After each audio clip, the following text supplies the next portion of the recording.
ஓம் சாய்ராம். ஆற்று சுவாமிகள் திருவடிகளே சரணம்.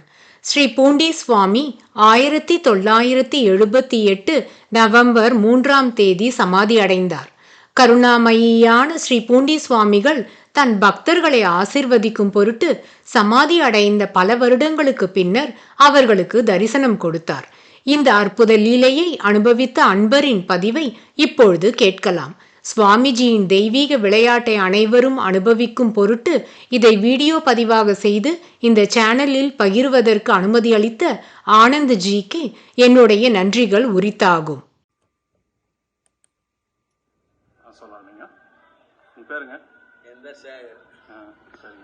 நீங்க சாமி பூண்டி சுவாமி நீங்க அப்போ அந்த கோயில் சின்ன கோயிலா இருந்தது இல்லைங்களா? கோயில் இதேதான் இருந்தது. கொட்டா இருக்கும்போது சாமி அவர் பாட்டுன்னு வந்தாரு. குருகுலையா உட்காந்தாரு. உட்காந்தா நான் யார வேணா பார்த்தேன். சாமி கும்பிட்டவங்க தான் பார்த்தேன் வச்சு இவரே கும்பிடுறத நான் பார்க்கல. இவரே வந்தா சுத்தி பார்த்துட்டு அவர் குருகுல என்ன பண்ணாரு, 5 ரூபா கொடுத்தாரு. வாங்கிக்கினாரு. வாங்கிக்கின்னு வேற ஒரு ஆள் அன்பர் 10 ரூபாய் கொடுத்தாரு. அது கருமம் துட்டு நான் எனக்கு தேவையில்லைன்ட்டாரு. அப்புறம் அப்படி கிளம்பி வெளியே வரும்போது இதோட வந்தாரு. அவ்வளவுதான் தெரியும். எங்க கேட்டாண்ட வந்தாரு. கேட்டு விட்டு போகும்போது 2வது ஓடி பார்த்தா எங்க போய் பார்த்தா ஆள் கிடைக்காது. ஓ சரி. நீங்க அப்புறம் ஒரு காலை கட்டிமா பிடிச்சிக்கிறேன்னு சொன்னீங்களா? அது காலை கட்டிமா பிடிச்சிக்கிறேன்னா அது நாங்க முதல்ல நினைச்சது அந்த மாதிரி வெளியே போயிட்டு பிற்பாடு சொல்லும் போது இப்ப அவர் உள்ளே இருக்கும்போது முதல்ல தெரிஞ்சா கெட்டிமா பிடிச்சின்னு கட்டினா ஊத்தி அனுப்புறான் பாத்துருக்குமா அப்படின்னு நான் சொன்னேன். அந்த பக்தினால சொன்னீங்க இல்லைங்களா? ஓ சரி. அப்ப அவர் சித்தியா எவ்வளவு நாள் ஆனதுக்கு அப்புறம் வந்தாரு அவரு அந்த மாதிரி?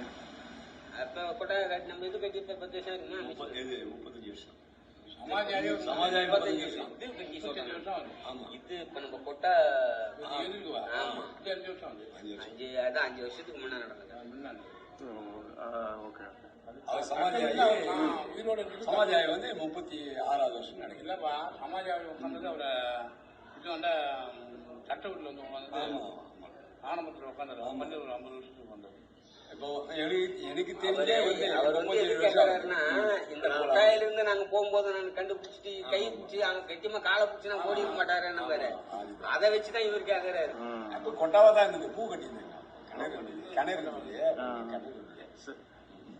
5 வருஷத்துக்கு முன்ன எங்க கொட்டா கட்டி இருக்கும் போது அப்ப அதை பார்த்த உடனே என்ன எப்படி தெரிஞ்சது? என்ன சாமி திடீர்னு அப்படி இல்ல, அவரே ஒரு முக்கா கை ஜிப்பா மூட்டை பின்னால கட்டின்னு வருவேன். இங்க இருந்து வாசிப்புல உள்ள வரும்போது பார்த்தா நல்ல ஸ்மெல்ல சென்ட் வாரி அடி கும்முனுது. யாரும் தெரியல போல உள்ள வராருன்னு சொல்லிட்டு நாங்களும் நின்னோம். நாங்க 4 பேரா தான் உட்காந்துனோம். உட்காந்து உள்ள போனாரு. அவர் உள்ள கூட போகல, வெளியே நின்றாரு.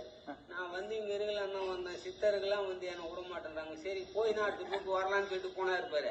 அவ்வளவுதான் சரண் வந்தாரு, வெளியே வந்தாரு. நான் சைக்கிள் இப்படி ஓடணும் 2 பேர் மூளை ஓடணும். ஆள் கிடைக்கவே இல்லை. ஆனா இந்த இடத்த விட்டு யாரும் நான் கண்குள்ள பார்த்தேன். 4 பேரும் பார்த்தோம். தரிசனம்.